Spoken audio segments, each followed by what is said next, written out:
Hello, hello, hello. It's Rebecca Happy here at Ottawa BuzzTV. I hope you enjoyed our last segment.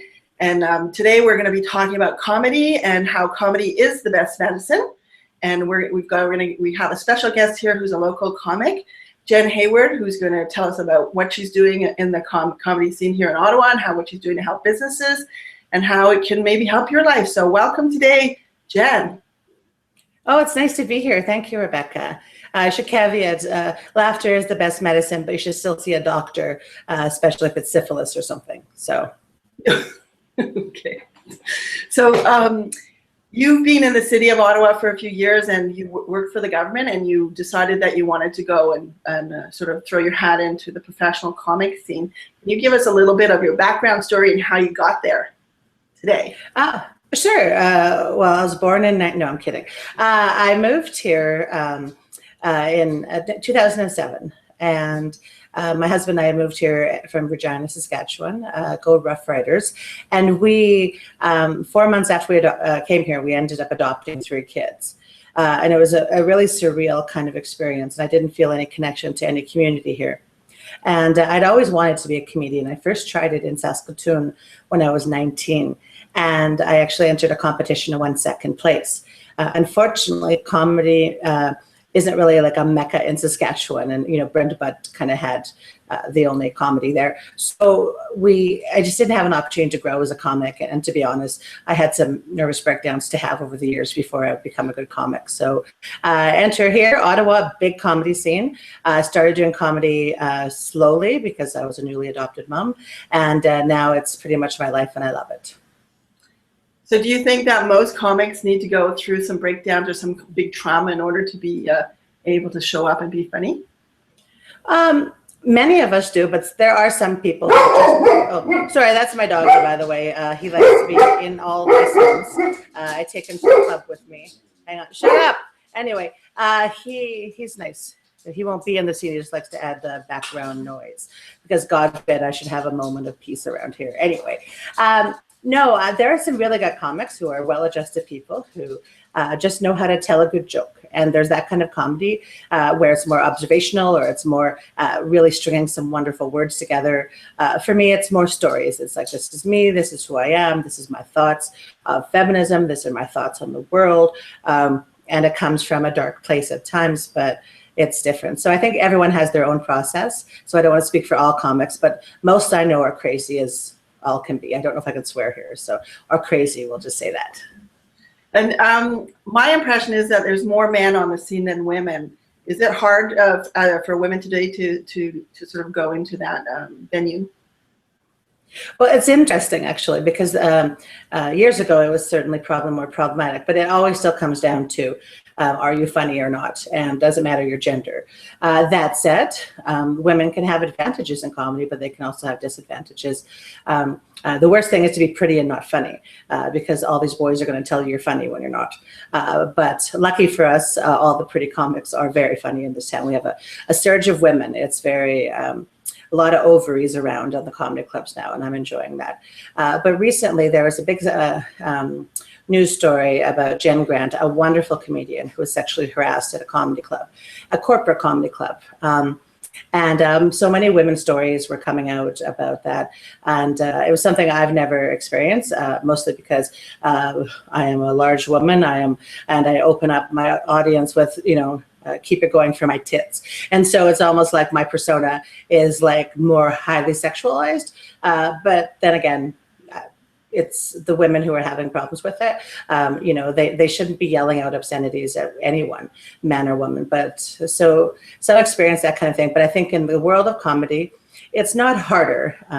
What it can be is we have to prove more to the audience because there is that stigma that women aren't funny. Women only do jokes about their periods. Women only talk about their vaginas. And I do talk about my vagina, but I will tell you that period jokes are more told by men than women. Men think periods are funny. Women are like, that's gross because we have to live it every month. Clot, clot, clot, yeah. So mostly where are you getting your subject matter? I know that sometimes you talk about your kids and your family and that, but like where's your primary source of inspiration coming from? Whatever comes into my head, really. I'm not a sit down, okay, I'm going to pick a topic and write about it. I'm getting a bit better at that, but it really is, oh, that's funny. Something happens to me or to my life. So, of course, I'm 40, so I have 40 years of experience to draw on to write jokes. And so sometimes I'll pick a memory, oh, that's funny. Or sometimes I have a thought 7 years ago, this might be funny. And then I just put it down, but it never evolved. But then all of a sudden now I realize how to make it into a joke. So really, comedy is everywhere. I don't think there is any topic that's taboo. I think it's how you deal with it, that I try and stay away from really controversial subjects. So I usually start with something about my outer self, a couple jokes. I don't do negative fat jokes. I don't do anything really self-depreciating. I come on stage very, very empowered. And that was actually something Jason Lawrence from Absolute Comedy taught me, that women love that. When I come on stage and I look and feel it and give that presence of, I'm a big, sexy woman. People love that. They cheer for me. And it's true. And that is how I feel. I mean, not right now. I didn't even put makeup on, but that's how I feel in life. I hosted a fashion show once. And I just said, screw it, halfway through. And I said, I'm going to walk the catwalk. And I did. And it was hilarious, but it was also it was very empowering to have all these young women cheering for me. And so that's what I try. And I have a confidence on stage that I had a woman approach me once after a show and said, do you have that much confidence in life? And I'm like, no, I don't walk around hitting on 20-year-old boys in life. That's not what I do. It's just part of my stage persona. But I can channel it into job interviews and other things. So you see yourself as a role model, like as you expand your presence here in the city of Ottawa, as in your impact in the community? Oh, God, no. I don't want to be a role model to anyone but my daughter. That said, if someone takes it, that's fine. I have to be very careful. I'm a feminist. Everyone knows that about me. On my show, the Jenn Hayward Show, I did a sketch with a friend of mine. We thought it would be funny to do a reverse casting couch kind of session where I'm like, okay, you have to take your shirt off, that kind of thing. And I actually got a few letters from people saying, like, what kind of hypocrisy is that? And I was like, well, I thought it was satire. He's an actor playing a part where we both knew what was going on. But, and I don't think the person was offended. I just think they wanted to say, oh, feminists made a mistake. And so that's why I say I'm not a role model, is that I'm just me. And if you want to look up to me, fine. But understand I'm a very flawed person who will make epic amounts of mistakes. But I own my mistakes and learn from them. And I think that's the part that I think I want my daughter to learn to emulate, not maybe make so many mistakes as I do, but to be able to learn from them and not hold you back. Okay, thanks. So I heard you're in the process of finishing up a book, and I know that next week you're launching your new comedy series through a web production, but live screening here in the city. So if you wanted to sort of touch a little bit on your book first, and then talk about what are you doing with this web series and where you want it to go, what you want people to do. For sure. About 2 or 3 years ago, I woke up one day and told my husband, I'm writing a fringe play. We're going to go to Saskatoon this year. And he said, and left it at that. But I paid my $600 to do it. And he was like, oh, geez. And I didn't write it for the longest time. It was supposed to be a show about being sexy at any age or size. And it just wasn't coming. And then one night I just wrote what became Jesus Loves a Crazy Horny Feminist. And it is it's a true story. I mean, except for, the parts that were fictionalized, like God coming and heckling me but at a comedy club. But it's a story of me. And it was a true and honest story of my mental health, the lack basically of services back then to properly diagnose me, how I overcame it, and some funny stuff in between. So it really was about how I survived. And so it's a good story because there are so many women, there's so much stigma about mental health, with some funny parts put in, but it's a very dark. Because after I did that show, it was very successful. I've done it a few times in Ottawa, and I'm doing it in Montreal this year as well. I received so much feedback from women. I felt this way my whole life, and I've never seen it articulated like that, or I can so relate. And I had one person say that I should put counseling pamphlets out for people because it's powerful and can trigger.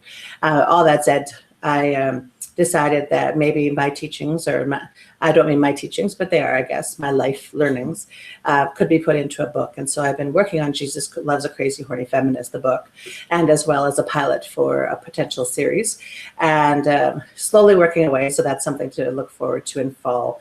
And that's just another way for me to, I guess, embrace the darker feminist, angry side while still being funny, like the reality of my life.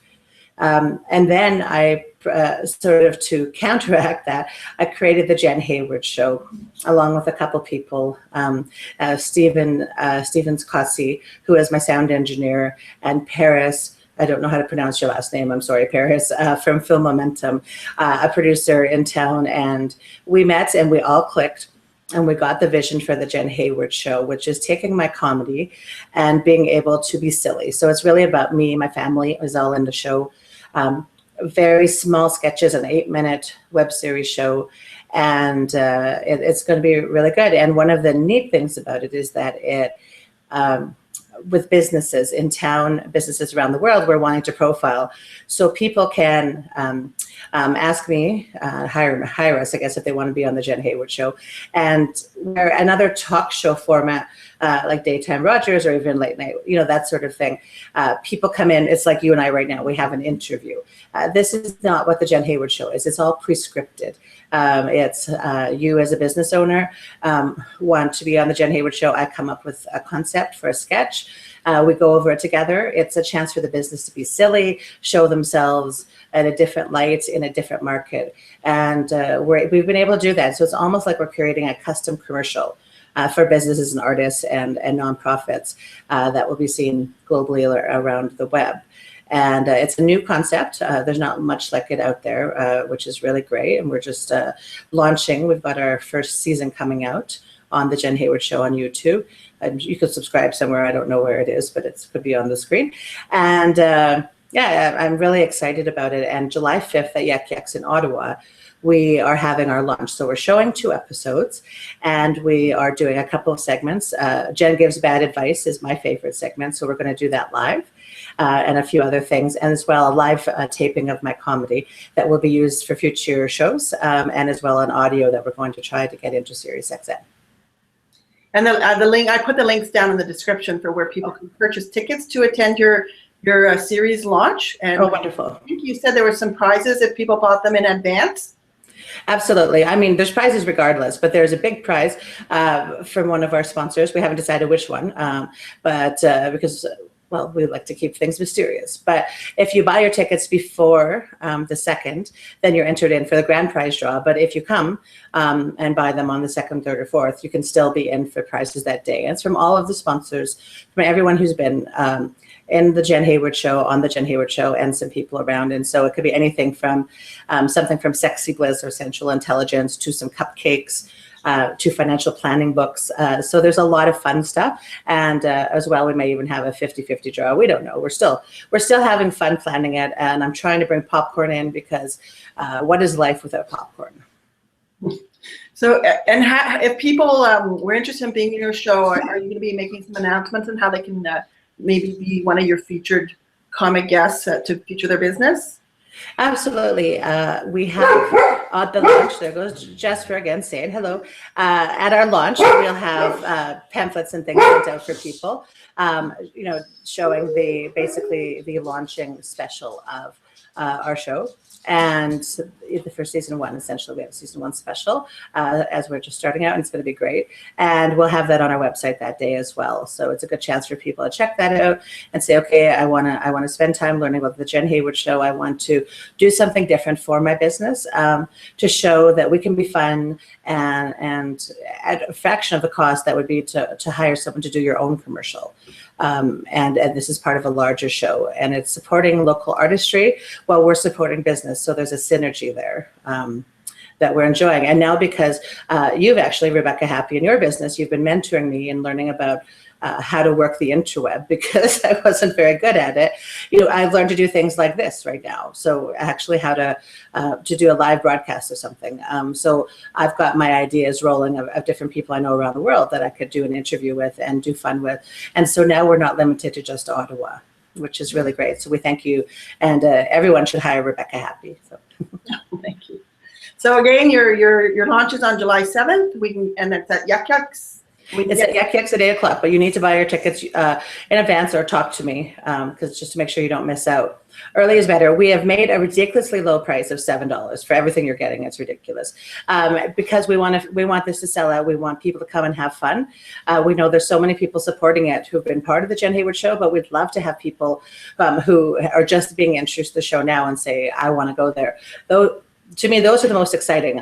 We had someone who, and it's a very funny story. I did a show at a restaurant, and a group was there that didn't know that there was a comedy show going on, which is always an awkward situation, because it's like they're having their lobster and you're like, hey, let's talk about my vagina, right? So it's really awkward. And so they ended up leaving because they were a large group and they wouldn't stop talking. And a man came over to me and he actually handed me $20, which was hilarious. So, like, I've never got a tip for comedy before.